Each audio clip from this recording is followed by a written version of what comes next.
それでは時間になりましたので、京都大学からの提言ウェブセミナー第5回小さなことから世界を変えよ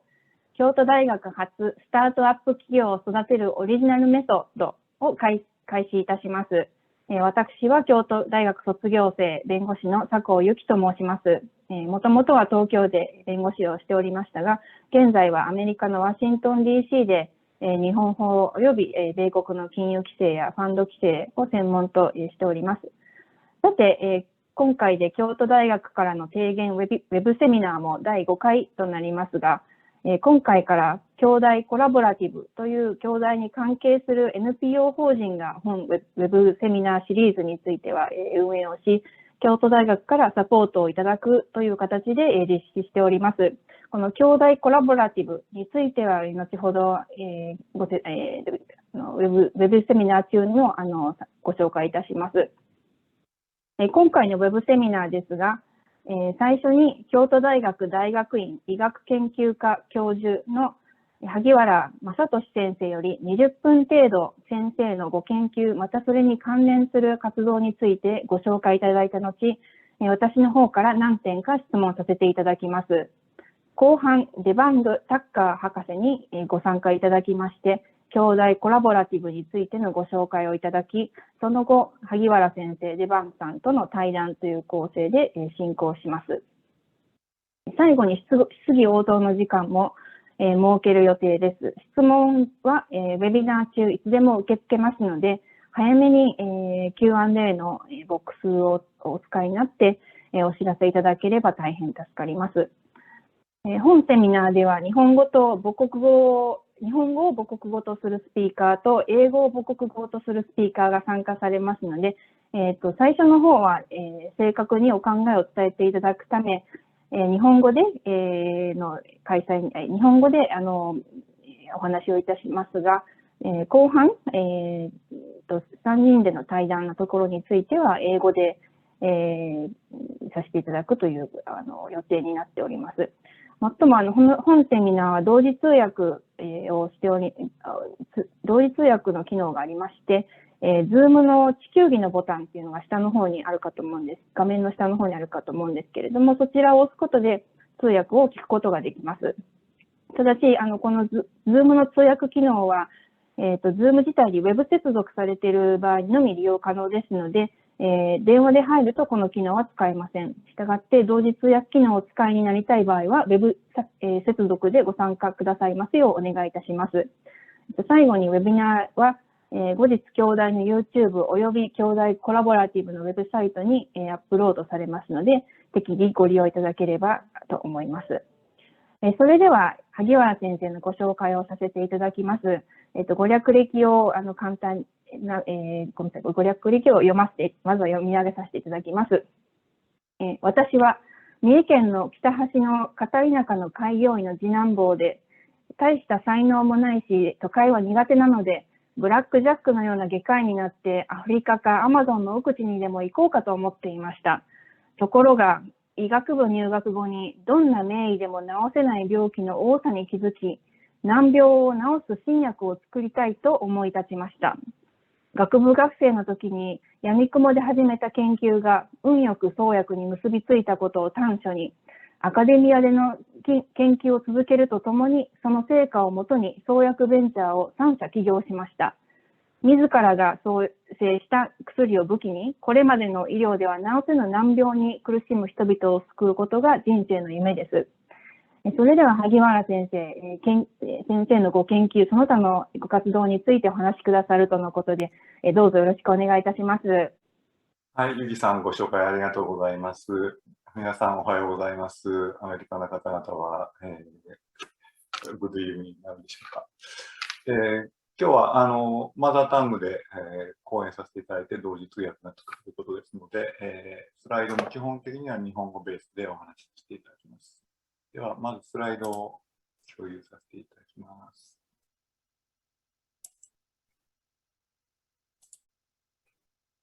見えてますでしょうか？どうですか？ちょっとスライド、見えてないかな。見えております。大丈夫ですか？はい。はい、大丈夫です。このスライドは、吉峰寺という京都の西の方にあるお寺の紅葉をバックにしています。今日はですね、小さなことから世界を変えよう、京都大学発スタートアップ企業を育てるオリジナルメソッドということで、私実はいくつかのバイオベンチャー企業をすでに、起業したアントレプレナーでありますので、多分今日お話ししろということになったんだと思います。で、最初の、イメージビデオで流させていただいたのがそのうちの2社で、BTB 創薬研究センターというのと、キノファーマ社というのに、ご無理を言って、撮影させていただきました。で、まずですね、本庄先生が今日もテレビ等で報道されてましたけれども、ご存知のようにオブジーボという素晴らしいがん免疫療法の治療薬を作られて、で、ノーベル賞を取られて、その後ですね、一緒にセミナー等をやっておりますので、私、セミナーの後のパーティーで本庄先生と、少しお話しさせていただきました。その時に、私の方もいろいろな創薬をやって、うまくいってますというお話をしていたら、本庄先生の方から、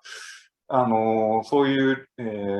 臨床試験といってですね、実際に、人に飲んでいただいて、うまく、それが効いた時に次何が起こるのか知ってるかって言われまして、いや、なんですかねって思ったらですね、本庄先生から、君、訴えられるんだよっておっしゃられてですね、確かに、弁護士をされているゆきさん、ご存知のように、お金のない人は誰も訴えないので、ポンジョ先生のようにですね、大成功されて初めて、訴えられると。訴えられるというのは、日本ではなんかすごい大変なことだという感じですけど、アメリカではですね、ある意味で、訴えられるほど成功したという勲章でもあるということで、なかなか面白いジョークだなと思って聞いてたんですけれども、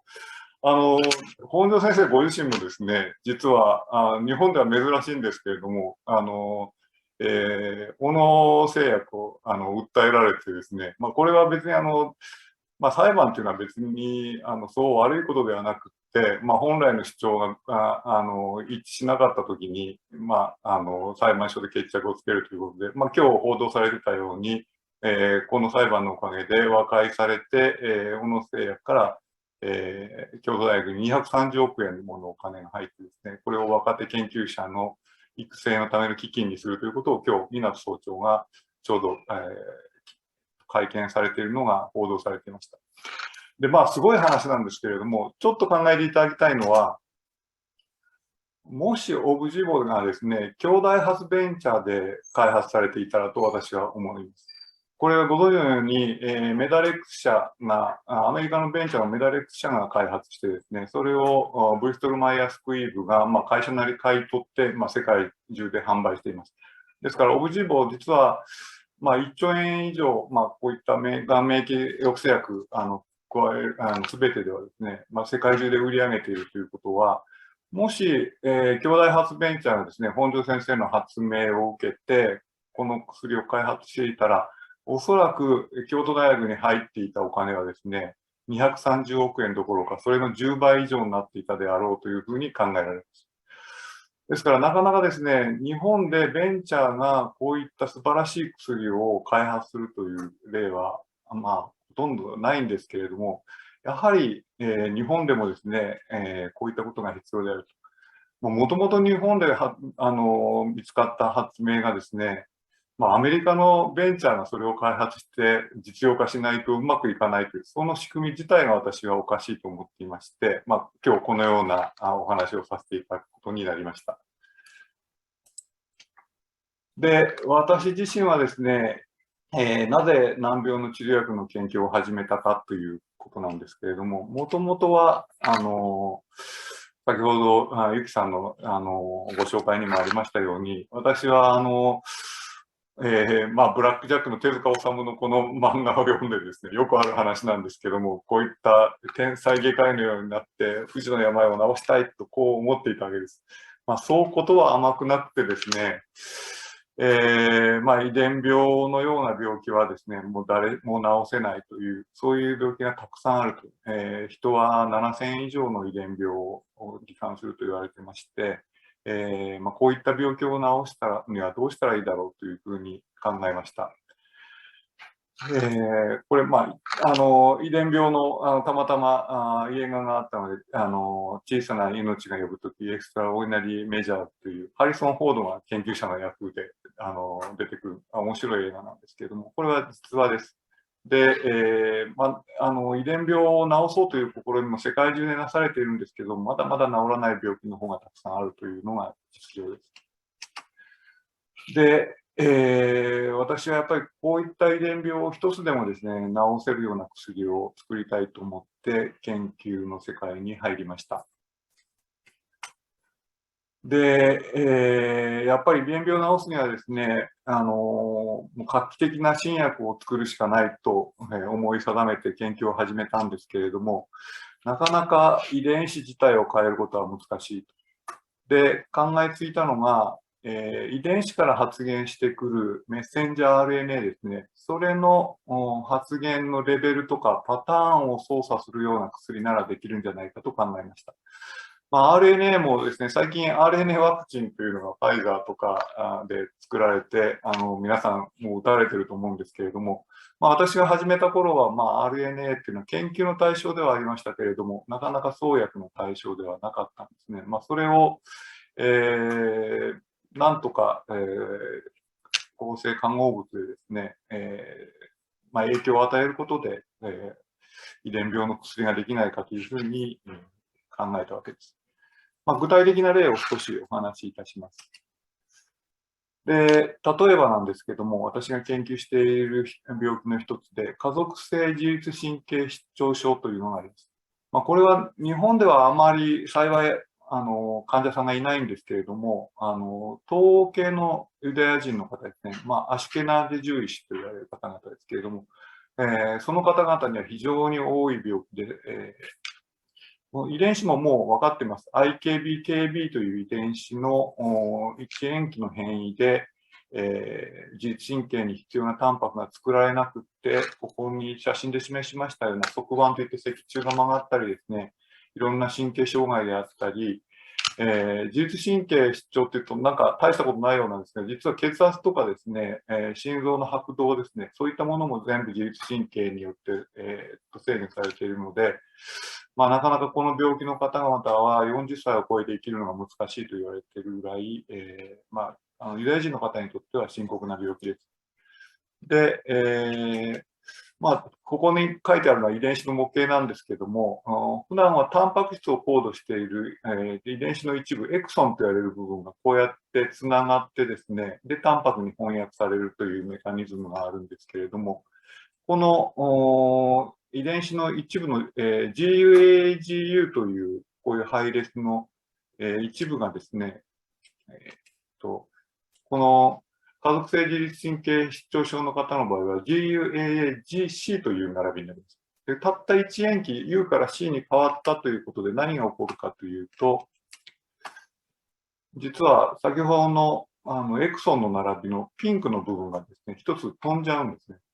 で、ここが飛んでしまうと何が起こるかというと、実は翻訳停止という現象が起こってですね、タンパク質ができないということが、起こります。で、このタンパク質が一つできないために自律神経の発達が阻害されて、こういった病気が起こってくるというのが、メカニズムだということは分かってるんですね。で、これは実はかなり前からハーバードの先生がこう明らかにしてたんですけれども、誰もそれを治療する方法がなかった。で、我々がやったのはですね、実は遺伝子自体はこういった GUAGC というなっている人でもですね、我々はこの正常なですね、RNA を作れるような、そういう化合物を見つけてきたわけです。で、このレクタスと我々が名付けた化合物を投与すると、遺伝子自体の配列は GUAGC なんですけれども、こういった異常な RNA でなく、正常な RNA が発現するということを見出しまして、遺伝子自体を直さなくてもですね、RNA のパターンを直すことができるというのが我々が、報告したことです。すでに論文に報告しています。で、もう一例出してみましょう。ダウン症という、これも先天性の異常があります。ダウン症というのは、21番目の染色体が通常2本のところが3本になっているんですね。で、この、非常に可愛いお子さんのダウン症の写真なんですけれども、少し特徴的な、実は見る人が見ると、この子はダウン症だなっていう願望を示します。で、顔つきが少しおかしいだけならいいんですけども、実は知的障害とか心機系とかがありまして、様々な症状を呈して、なかなか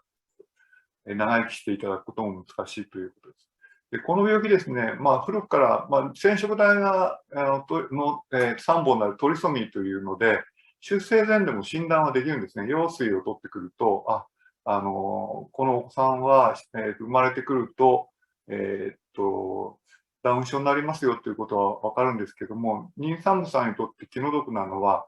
じゃあどうしたらいいんですかっていうと、何も方法はないんですね。ですから、極端なことを言うと、もう堕胎して、そのお子さんを諦めるか、あるいはもう自分の人生を、ある種、覚悟を決めて、その、障害のあるお子さんを育てるか、そういう、二択になります。で、やはり我々はこういった診断、出生前診断はできるけれども、何も対処できないという状況を打開したいと考えて、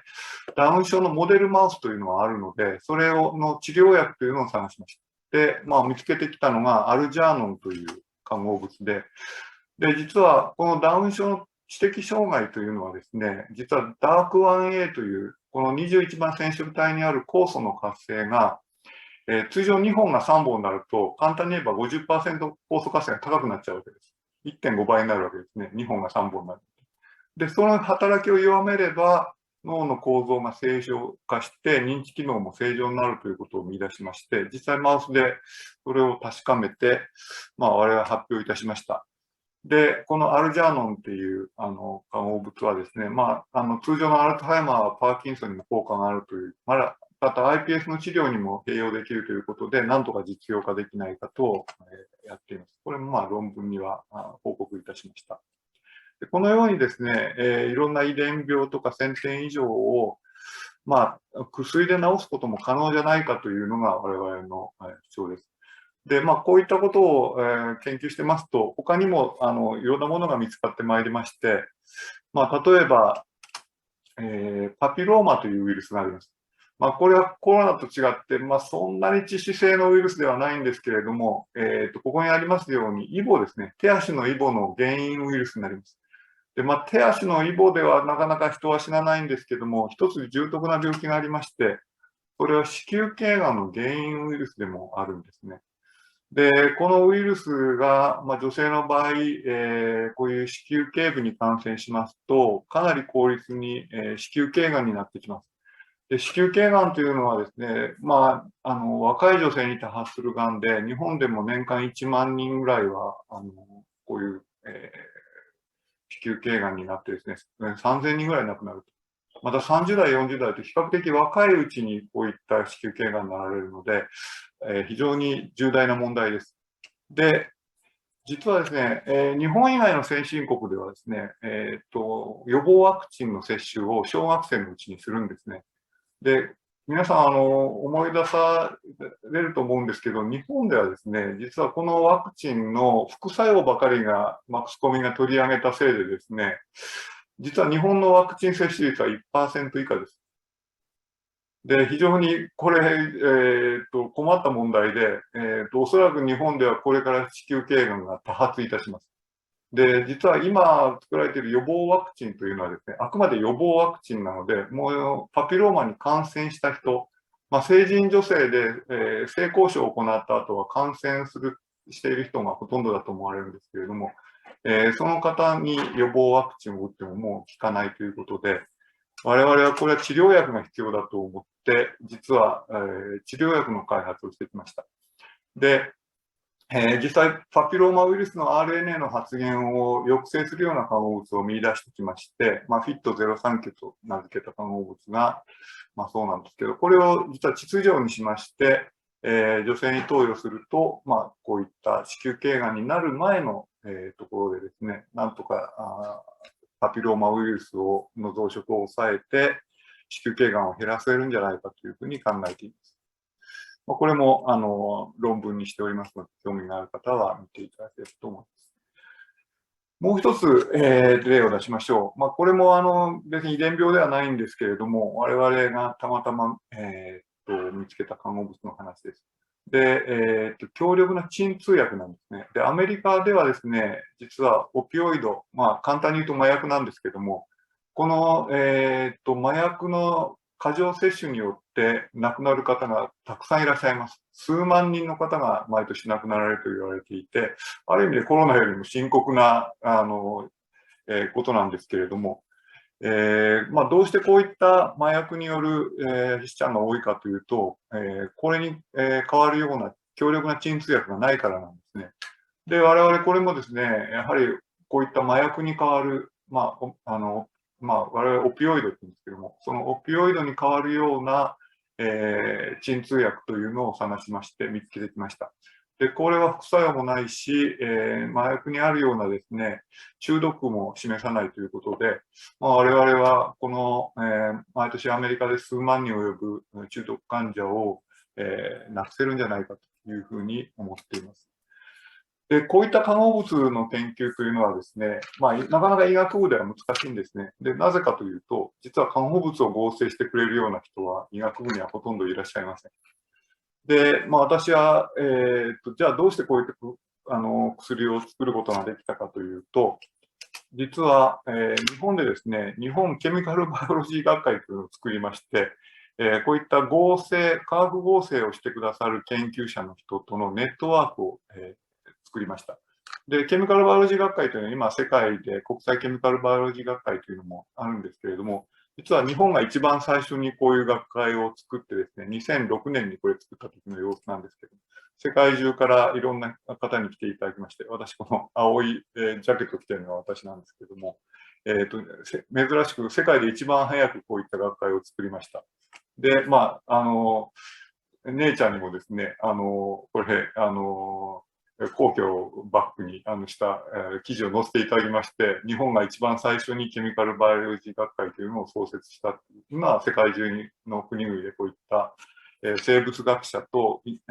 有機合成科学者が一緒に集うような学会というのが世界中でできました。これによってですね、医学生命科学をやっている人と、有機合成をしている研究者が一緒の場で新しい薬を作るという仕組みを作ることができたわけです。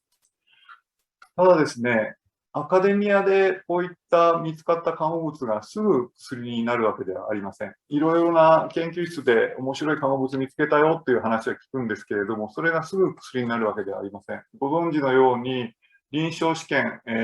こういった化合物、プレクリニカルって書いてあるのは非臨床といって、動物とかでテストするんですね。その後、なんとかなるよと思うと、フェーズ1、2A、2B、フェーズ3というような臨床試験を、進めていって、やっと、実際の薬になると。この段階で時間もかかりますし、莫大なお金もかかります。ですから、1回の研究者がですね、薬を作るのは従来は無理だというふうにみんな思っていたわけです。で、なんとかこれをですね、京都大学ではシステム化できないかと考えまして、私は、臨床までつながるワンストップ創薬支援システムというのを京都大学では作りました。これ京都大学のキャンパスマップなんですけど、医学部この辺にありまして、東大路と近衛通りに囲まれてるんですけども、その、薬学とも、あるいは病院とも連携しまして、いろいろな仕組みを作りました。例えば、ドラッグディスカバリーセンターといって、化合物を探すような場所だったりですね、見つかってきたものを合成展開したり、またそれをいろいろな動物とかで試せるような、そういった仕組みを京都大学の中に作ったわけです。これによってですね、一人の力ではなく、いろんな人の力を合わせて、新しい薬を作る仕組みというのを作りました。で、実際に、今では60種類を超えるような機械を利用可能ですし、自宅解析といってですね、頼めばやってもらえるような解析も、たくさんありますし、化合物もですね、自分で持ってこなくても3万個以上の化合物をスクリーニングといって試してみることが可能になりました。で、こういったことで化合物を実際に見つけてくるとですね、次に、やるのは、それを、実際の臨床試験まで持っていかなきゃいけないわけです。で、そのためには、ベンチャーとかを作ってですね、新しい、化合物を試すだけのお金とか、人材を集めてこなきゃいけません。で、ベンチャーもですね、なかなか実際に自分で起業してみると大変なことがいっぱいあるので、ベンチャーを、創出して育成する場所が必要だということで、ベンチャーインキュベーター、イノベーションハブ京都というのを、医学研究家と薬学研究家が共同で作りました。今日の、最初の、イントロダクションの中にも映っていた建物がそうなんですけれども、この医薬総合研究棟という中に、イノベーションハブ京都というベンチャーインキュベーターが来ました。これもですね、実は医学部が学内に設置したという意味では世界最初のベンチャーインキュベーターなんですね。ベンチャーインキュベーター、もちろんアメリカとかだと J ラボとか有名なのがあるんですけど、みんな学外なんですね。で、それぞれスタンフォードと連携しているとか、ハーバードと連携しているのが売り物なんですけど、実は学内にあるインキュベーターとしては、これが世界最初です。で、入居企業もですね、これ、もう5年前に作った時のものですけれども、すぐに埋まりまして、23社、ベンチャーだけじゃなく、いろいろな大きな会社も入っていただいたんですけれども、また京都市、その他、いろんなところと連携することで、ベンチャーインキュベーターとしては、成功いたしました。で、こういった学内にあるベンチャーインキュベーターが成功したらですね、実はサンディエゴの UC サンディエゴがですね、同じようなことを考えているから、お前も、ちょっと、手伝えと言われてですね、で、UC サンディエゴがセンターフォーノーベルセラピティクスという新しいベンチャーインキュベーターを作るときにですね、京都大学も実はお手伝いしました。で、そのご縁でですね、今、総長されている、当時は、研究担当理事だった湊先生、開所式に、招待していただきまして、テープカットにも参加して、実は兄弟が UC サンディエゴを手伝って、こういう新しいベンチャーインキュベーターが、サンディエゴでスタートしたということでございます。で、交換条件というわけでもないんですけど、せっかく手伝うんだから、京都大学にもスペースをよこせと言ってですね、このセンターフォーノーベルセラピティクスの中に、実は京都大学のスペースを確保いたしました。それがオンサイトラボということで、そのご縁でですね、京都大学と UC サンディエゴの方は、いろいろな提携を行いまして、例えば1年間にわたって、月1回オンラインセミナーというのを行っています。また、ベンチャーを紹介する、ショーケースというのがあるんですけれども、これもですね、京都大学と UCSD が連携する形で、毎年行っておりまして、コロナになってオンラインになりましたけれども、3月には今年度も行う予定でございます。で、こういった世界にですね、いろいろな研究拠点を置こうということで、世界中のいろいろな大学と連携した京都大学の研究室を世界に展開するというオンサイトラボ事業というのも行っています。中国だとこのように清華大学、で先ほどの UC サンディエゴ、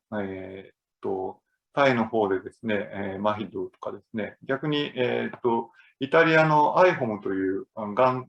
研究財団には京都大学の方に、そのラボを作っていただいたり、これもタイにあるビステックというところと連携した研究拠点を作っています。その他にもですね、上海の復旦大学と、あるいは台北で台湾大学と、マケレー大学とアフリカでもやってますし、山中先生はグラッドストーン研究所と一緒に研究するとかですね、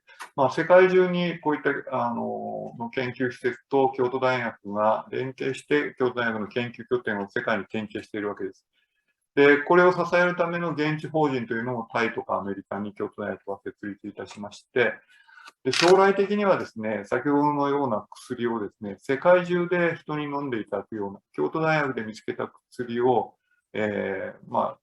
験というんですけど、その国際治験をこういった研究拠点を利用して、行っていこうということを考えています。で、考える研究機関とともに、京都大学はですね、研究拠点を設置して、国際的な研究ネットワークを今構築しつつあるところです。で、私はですね、アカデミア、京都大学のようなアカデミア、あるいは、UCSD とかその他のアカデミアと、それから京都大学が設立したようなベンチャーと、それから大手製薬会社の3社が協力したような国際臨床試験を進めたいと思ってまして、実際にイントロのビデオでもあったキノファーマー社は、アスカ製薬という製薬会社とともに、私が、作りましたパピローマの薬の、子宮頸がんのですね、前がん病変に対する治験というのを韓国でやっています。で、遺伝病に関しましても、第一三共と、私一緒にやってきたんですけども、シンファブリ病という、遺伝病、これ台湾に多いので、台湾大学とかですね、台湾の病院の先生と一緒に臨床試験をやろうと思ってますし、家族性自律神経失調症というユダヤ人の病気に関しましてはですね、我々が開発した看護物をイスラエルや米国で、臨床試験をしたいと思ってますし、新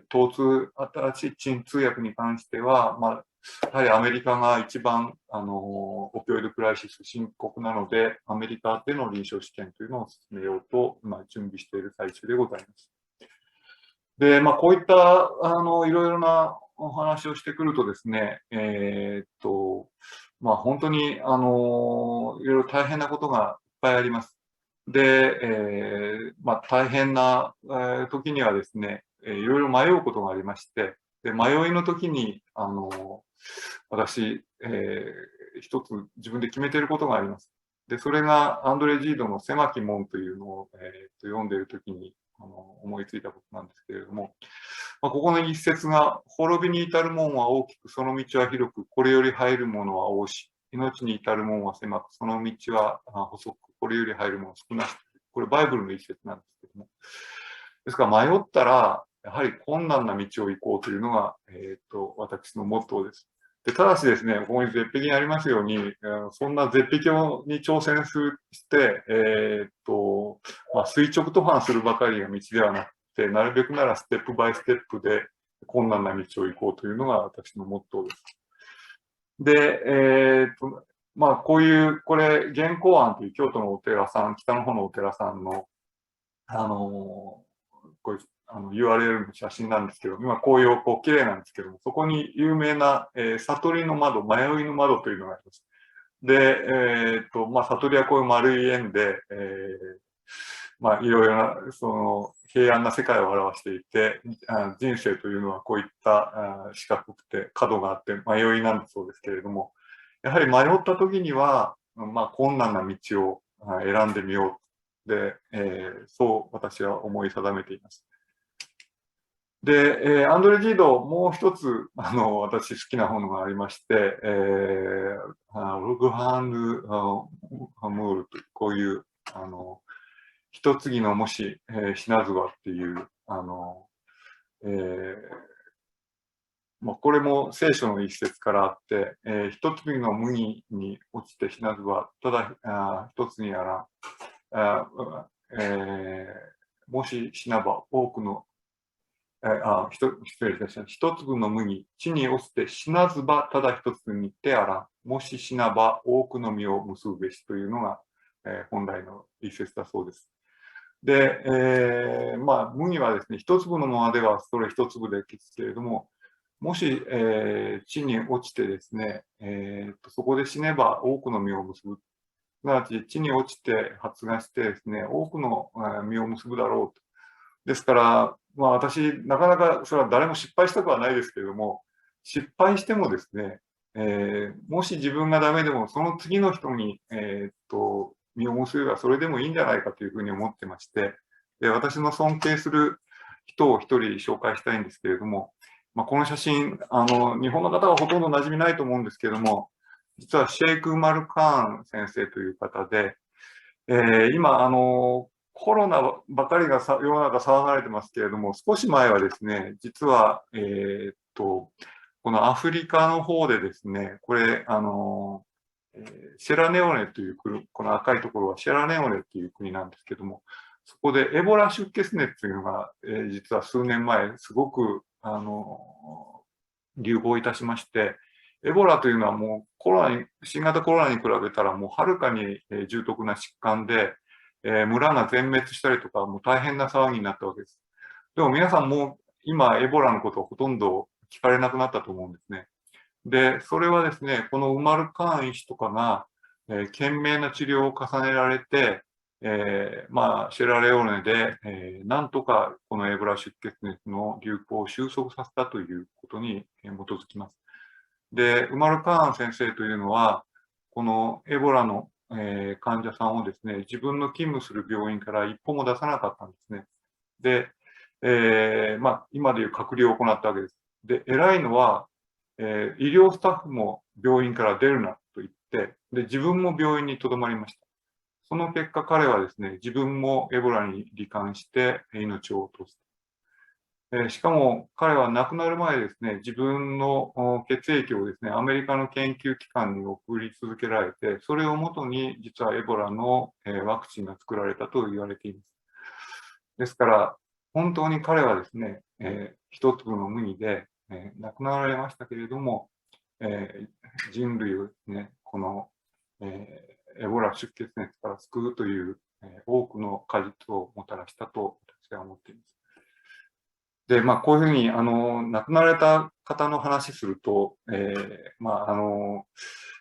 暗くなるので、亡くなられなかった方の話も一つしておきたいと思います。今日、たまたま南極、12月14日は南極の日なんだそうですね。アムンゼンが南極に到達した日を記念して、南極の日というんだそうです。で、実はアムンゼンはもちろん、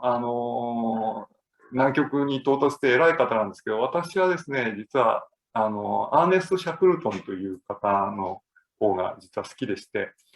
実は、南極当時ですね、1911年ですか、12月14日にアムンゼンが南極に到達したときに、やっぱり一等賞競争をみんなしてたんですね。で、イギリスのスコットという方と、このアーネスト・シャクルトンという方とアムンゼンと3社が南極、誰が一番乗りするかを競っていて、で、結果としてはご存知ね、アムンゼンが一番に到達したんですが、スコットという方も実は到達してたそうです。ところが、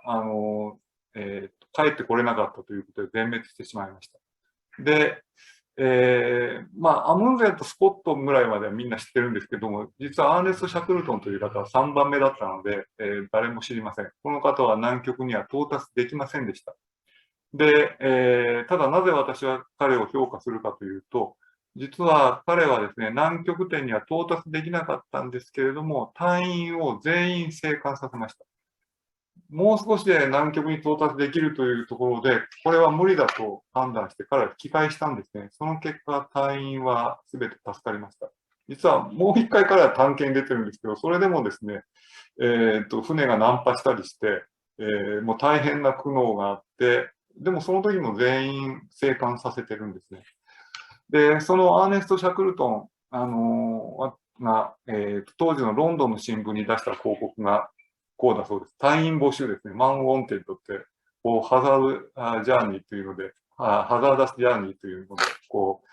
う、日本語では求む男子、至難の旅と、わずかな報酬、極寒、暗黒の長い日々、絶えざる危険、生還の保証なし、ただし成功の暁には名誉と称賛を得る。こういった広告を出してたくさんの人が集まったそうです。私、研究にはですね、そう甘い言葉でですね、ベンチャーとか誘ってるとこたくさんあるんですけど、若い人はそういうものには行かない方がいいと思います。こういう広告でも行きたいと思えるようなベンチャー研究室にぜひ参加して、名誉と称賛を運が良ければ得ていただければというふうに思います。最後にですね、英語本メッセージということで、アントレプレナーになってみようかなと思っている方に少しメッセージを送りたい。で、組織的であれという、ちょっとお話したようになかなか京都大学はですね、個性があって才能のある方たくさんあるんですけれども、なかなか組織的である人が少なくてですね、京都大学の方には特にみんなの力を合わせるということは重要ですよということをメッセージとして伝えたいです。それからもう一つはですね、やっぱり未来に備えようっていう、例えばパピローマのワクチンみんな打たなくなったら何が起こるかというと、それは子宮頸がん増えるんですよね。そんなのは当然のことなんです。そういうものに対して、やはり新しい薬が必要だっていうのはもう見えているわけで、そういったことに、今ある目前の危機とかではなくてですね、みんな多分今、新型コロナの薬、世界中作ってると思うんです。私は作りません。そんな誰か作るだろうと。でもやっぱり、誰も振り返らないけれども、いろんな遺伝病の方とかですね、それはやっぱり誰かが作らないとそういうのなくならないんですね。そういった未来に、見据えていろいろな新しいことを始めていただきたいと思います。この言葉は実は私の3代前のですね、教授の西村先生という方がですね、もう1950年代から私、実は生まれる前から教授やってる方で、私はお目にかかったことはないんですけど、その方がこういった言葉を残されていたので感銘を受けて、私は座右の銘にしています。私自身の言葉を一つだけ。これはですね、ファースト、もちろん新しいことを始めるので、ファーストマンになってほしいんですけれども、一方で、ラストマンであってほしい。でラストマンというのはですね、よく、船乗りの方はラストマンシップっていうんですけども、船がですね、沈没するときに船長というのは最後まで残るんですね。で、そういった最後まで責任を取るようなラストマンであってほしいというのが私のメッセージです。最初に始めること大事なんですけども、最後まで責任を持つと。先ほどのカーン医師とかもですね、本当に、最後まで病院に踏みとどまって、治療に当たられた、そういう、医師であるので、アントレプレナーとして新しい、ベンチャーを始めて、で、最後まで責任を持つ、そういったことを皆さんにしてほしいなというふうに思います。私自身もですね、実は、これコロナになったので、今こんなふうに写真撮れないので、コロナ前の忘年会とかの写真なんですけども、本当に多くの研究者の人、若い人に参加していただいて、いろいろな薬を作ってます。ここにありますように、いろんな方、いろんな企業にも支えていただきました。こういったみんなの力を合わせることで、新しい薬を作り出していくというようなことをできるんじゃないかというふうに思っています。ちなみに、小さい子を参加しますけど、私、児童虐待はしていません。これは、うちの、テクニシャンの方々ですね、女性多いので、女性に忘年会どうぞ奥さん連れてきてくださいと、ご家族も一緒にどうぞと言ってるので、もう、お子さんたちもですね、毎年来てると馴染んでしまいまして、こういうふうにうちは、ホワイトな研究室でありながら新しい薬を作るということを両立させてやっているところでございます。ご清聴ありがとうございました。萩原先生、ありがとうございます。一点だけ質問させていただいて、デバンさんにご登場いただこうと思うんですけれども、こういったその難病のご研究だとか、スタートアップと両立というか、両方されているわけなんですけども、京大のどういった文化がこういったその先生のご活動を支えられているとか、その背景にあるというふうにお考えになっているでしょう、お考えになってますか？はい、ありがとうございます。私、都大学に来る前は、東京医科歯科大学、東京の方で教授してたんですけども、京都に来てですね、本当に良かったなと思うのは、ものすごく自由なんですね。で、新しいことを、面白いことをやるということに対して、すごくポジティブです。で、そういう、京都は、古い文化も、大事にされるんですけども、一方でですね、新しいものに対してものすごく前向きです。ご存知の通りですね、私、蹴上っていう京都の東の方に家を持ってるんですけど、その近くに、実はアジアで最初の水力発電所を作ったっていうありまして、琵琶湖の水を琵琶湖疎水って引いてきてですね、で、アジアで最初の発電所っていうのは実は京都に作られてるんですね、明治時代に。また京都に来られる状態になったらぜひ見ていただきたいんですけども、そういった新しいものに対する、貪欲さとかですね、新しいものに対してオープンであるという文化、また自由を尊重するという文化こそがですね、私は京都大学はもう本当に新しいアントレプレナーを生み出すのに、日本では一番向いている大学だというふうに信じています。ありがとうございます。それではデバンさん、お願いします。ここからちょっと英語にさせていただきますけど、So Devan, you have been in biotech industries in various different capacities. You have also spent some time at Kyoto University. I recently had an opportunity to work with you on a personal level in establishing a new nonprofit organization, Kyoto Collaborative, and I continue to enjoy working with you on the board and by serving the board. So tell us about yourself, including your time at Kyoto University, and what is Kyoto Collaborative? Sure. So first, I actually would like to just personally thank Professor Hagiwara for this really, really insightful presentation. We met actually for the first time 4 years ago, a little bit more than 4 years ago. And I have to say, 今でもやっぱかっこいいですね、Hagiwara sensei. But yeah, he was really great. And about me. I'm from Los Angeles, California originally. I'm originally trained as a scientist. And so my research areas were regenerative medicine, gene therapy, biomaterials, and tissue engineering. I then got out of academia and basic research and went into the intellectual property world. I was a patent examiner for the US government at the US Patent and Trademark Office for quite some time. And then got out into the private sector. And now I am a patent attorney and a corporate attorney. So I guess in Japan, you would say a benrishi and a bengoshi, but focused on biotech and life sciences. And so I run a company called Anioplex LLC. It's a consulting firm that provides advisory on strategic considerations, basically strategic, scientific, and business advisory. I work with startup companies, large corporations, and venture capital firms. Actually, interestingly, I work with one of the startups that's in the Kyoto University Venture Incubator that Professor Hagiwara mentioned, MyoRidge. They're doing very, very exciting work with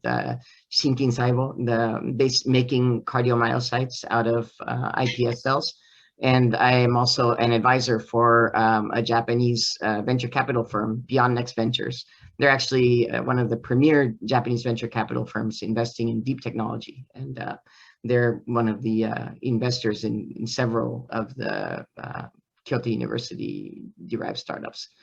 And I also, I'm the vice president of intellectual property at a US-based startup called Turn Biotechnologies. We are an mRNA therapeutics startup and doing a lot of really interesting things. So that's me. So for me, I ended up, my story with Kyoto started in 2006. I was over there as a postdoc at the Saisei Ryo Kenkyujo, right, the Institute for Frontier Medical Sciences. And that experience just changed my life. Both Kyoto and Kyoto University, so many, I mean, I can't even begin to describe, but it's really done so much towards developing who I am today and what I've become, both in terms of career and as a person. And yeah, so many things. But I guess actually one thing I was thinking about a little bit when we were starting this call was going over to eat lunch with my lab mates at Seikyo, right? Which was always fun. But, you know, coming from America, you know, the interesting about Seikyo is they put the calorie content on for all of the things in your receipt. So my early nickname in Kyoto or in Kyoto University was a mega calorie because I came from US and I ate the, you know, US size lunch. But yeah, and then eventually my nickname in Kyoto became Deban. So please feel free, call me Deban. And then that's my stock phrase, Deban no Deban. So yeah, so I'm serving as the president of Kyodai Collaborative. And so to briefly just talk about it and what it is, it's a new organization. So we are a North America-based nonprofit organization that's basically like a Friends of Kyoto University type of organization. And the purpose of this organization is to advance Kyoto University's commitment to academic excellence through education, research, and the development of diverse leadership. And so one thing about it, so I guess what I can say is this all came about last year when some, thank you, is when some alumni and people related to Kyoto University got together and recognized the need to establish a broad community that's independent of Kyoto University, but still related to Kyoto University, where people who went to Kyoto University, who are currently at Kyoto University, who are related to Kyoto University, or who just love Kyoto University can get together and support each other and support the university and help to push forward new frontiers. And so the goals of the organization are to promote the university and things going on at the university by highlighting and also helping to develop new collaborations, whether these are research collaborations or other kinds of collaborations in diverse fields, to help to empower the next generation of students and staff and other people associated with Kyoto University by helping to imbue them with the skills and networks that they need to thrive in an increasingly globalized society, and also to grow and develop the overseas audience and overseas support for Kyoto University, starting in North America. The main ways that we're doing this is through webinar programs such as today's webinar, and also through leadership development programs that we run for Kyoto University students. But that's not all that we are doing and going to do. And so we are, now that we are established, we are going to be ramping up our activities a lot. So this is a really exciting organization, and I'm really pleased to be able to introduce it today. And so I would like to invite everybody who's watching today or who's going to watch the recording, please join us and please support us. This organization is open to everybody. You don't have to be a graduate or have a formal affiliation with Kyoto University or anything like that. It's open to anybody who has an interest of or considers themselves to be a friend of Kyoto University. So that's, I think that's pretty much what I had to say. Thank you, Devon. That was really helpful. So I'm going to ask, I want to ask both of you, how has your relationship that you cultivated at your Kyoto University have professionally and personally helped you? And I think, Devon, you kind of started a little bit going there, but I'd like to invite Hagiwara Sensei first. Yeah, okay. So as I said in my talk, networking is very, very important. Not only the scientists, but also the lawyers or businessmen or any person can involve in the network of Kyodai Collaborative. Then we can do what we ever. So we can start from small things, but if we wish to change the world to be better, then we can contribute to this. Yeah, I totally agree with what Hagiwara Sensei said. It's one of the key things, and it keeps on popping up every time we talk about venture in Japan, is the ecosystem, right? And the ecosystem components are all of these support components that factor into it. And that's one thing we're really interested in doing in Kyodai Collaborative, is taking the international people associated with Kyoto University and using that network, using that ecosystem to help feed back and help to contribute to the development of new innovations out of Kyoto University. But for me personally, one thing that's really funny that came up this year, so this year I joined Turn Biotechnologies, which is a great, very innovative mRNA therapeutic startup. Now, part of our core technology is its epigenetic reprogramming that is, it grew out of, or it builds upon the original idea of cellular reprogramming, which of course is the innovation of Professor Yamanaka of Kyoto University. And so for me, actually, I was a postdoc in Saiseiken in 2006, at the time that the first IPS paper was published from our institute, and Professor Yamanaka was still part of the institute. And so, for me, I mean, of course, it's not like, I got this position because of that relationship or something like that, but it really helps me to feel very tied in with the narrative of what the company that I work at right now is doing. And having that history there and having followed this technology for the last 15 years is helping me with what I do every day right now. Okay, yeah. So Professor Yamanaka is great. Also, Professor Honda is great. But they themselves, cannot produce any drugs for themselves. My point is, networking we need people to realize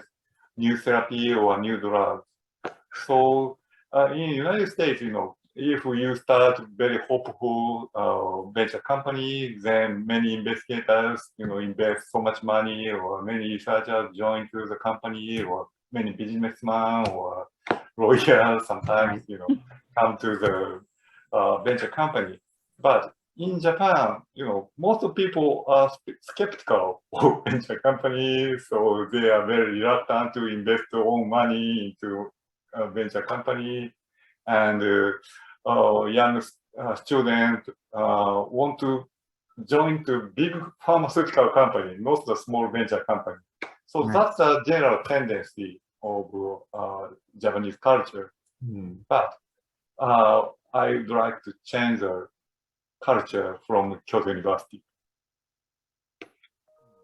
Yeah, No, now I was going to the next question. So if you have a comment. Yeah, no, I was going to say, yeah, I totally agree with that. I mean, I think in the US also, I mean, it's all about how to de-risk venture, right? And how you can de-risk bioventure. And we see emerging models like venture creation and things like that, where in the US, where people are trying to figure out ways to get around that. But yeah, I totally agree. I think that, part of it is a lot of times in the US, in academia, it's hard,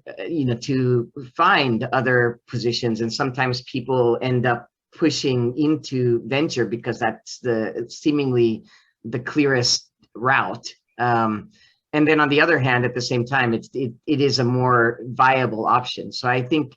maybe not just de-risking it for the other people involved. Usually we think of de-risking in terms of de-risking for investors. But I think in that sense, de-risking it in maybe a societal way for the staff or the university people that want to take that kind of career and do that kind of work. Yeah, I think if it can be de-risked in the ecosystem in Japan, that would be great to help to build out these technologies and companies. I totally agree.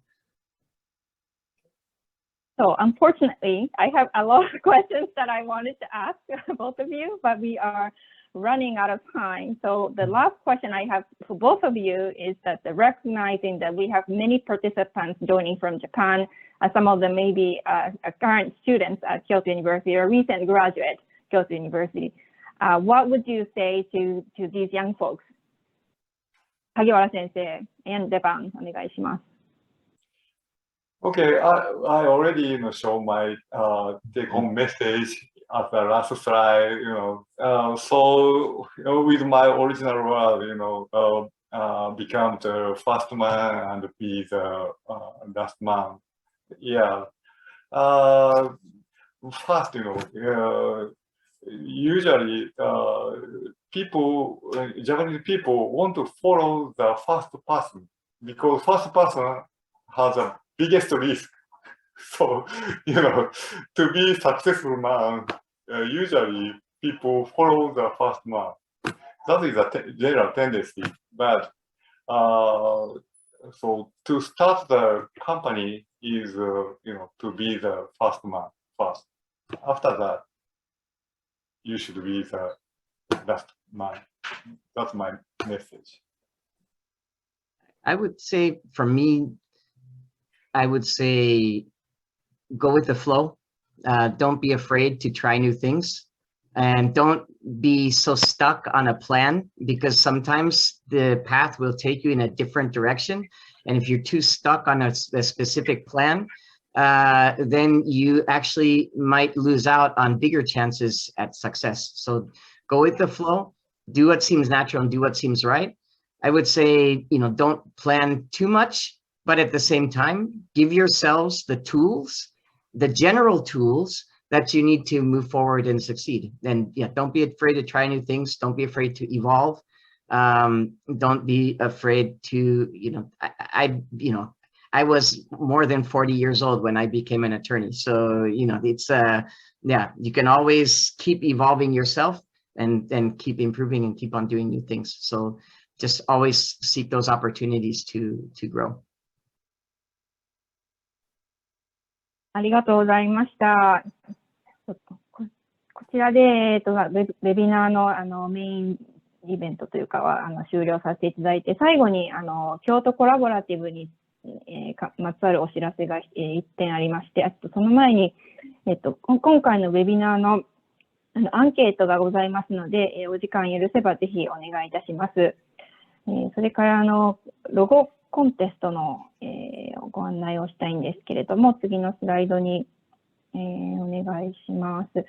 先ほどデバンさんより紹介いただきましたけども、今回アメリカの、501c と呼ばれるある種の、NPO 法人なんですけれども、こちらを通じて兄弟に事実上寄付ができるという団体でして、そこでロゴを、募集しています。で、ここに詳細があるんですけれども、こちらの QR コードから兄弟コラボラティブのウェブサイトに飛んでいただくことができますので、そして、ロゴコンテストの詳細についても、ご覧いただくことができます。コンテストは来年の1月31日、東海岸時間の夜中まで、空いておりますので、ぜひ皆さん、創意工夫を凝らしてロゴを考えていただいて、ご提出いただければと思います。選考は我々京都コラボラティブのファウンディングボードメンバーにて選考させていただく予定です。では以上をもちまして、この本ウェビナーを終了いたします。皆さんご清聴どうもありがとうございました。